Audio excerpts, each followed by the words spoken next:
এটা ফ্যাসা শুটকি বাংলাদেশের। এটা একটু ভেজে নিচ্ছি ভালো করে ধুয়ে, রসুন দিয়ে দিলাম। এটা অন্যভাবে ভর্তা করব, আপনি খেয়েছেন কি না, না খেলে এই ভর্তা আপনার জন্যই।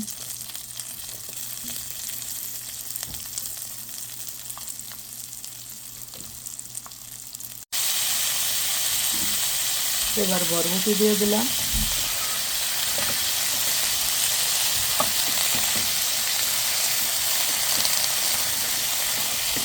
রসুনের পরে বরবটি দিয়ে দিলাম।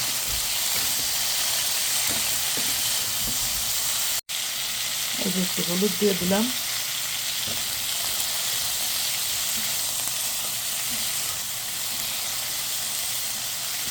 এখন বরবটিটা সিদ্ধ হওয়ার জন্য একটু পানি দিয়ে দেবো। আমার গার্ডেনের নাগামরিচ দিয়ে দিলাম আর কাঁচামরিচ দিয়ে দিলাম। এটা ফ্রোজেন, এটাও ফ্রোজেন, দুটাই ফ্রোজেন। এখন একটু পানি দিয়ে দিয়ে লবণ দিয়ে কভার করে রাখবো, পেঁয়াজটা পরে দেবো। এখন কভার করে রাখবো, পানি দিছি, পেঁয়াজ দিয়ে দেবো একটু পরে। এই ভর্তা একবার যে খাবে সে সারা জীবন মনে রাখবে। এটা সবজির সাথে একটা ওয়াও ওয়াও হবে। যে সবজি দিয়ে ভর্তা, ফ্যাসা মাছের ভর্তা, এটা যে কত মজা, যে খেয়েছে সে জানে, যে খায় নাই সে কখনো জানে না। পেঁয়াজটা দিয়ে দিলাম। এ দেশের পেঁয়াজ অনেক বড়, একটা দিলেই এনাফ, একটা দিয়েছি।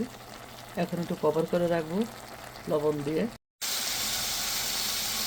প্রায় হয়ে গেছে, পানি দেখা যাচ্ছে, ওই পানিটুকু টেনে গেলেই নামিয়ে নেব। এবং আমার পাটা ছোটো, একটু ব্যালেন্ডার করে নেব, নামিয়ে নেব। হয়ে গেছে, আমি এটা ব্যালেন্ডার করে নেব। পাটা ছোটো, তাছাড়া আমার হাতে ব্যথা। এখন তো সামার গার্ডেন করি, এখানে তো মানুষের অভাব, কাজেই এটা আমি একটু ব্যালেন্ডার করে নেব। ছোট্ট ব্যালেন্ডারে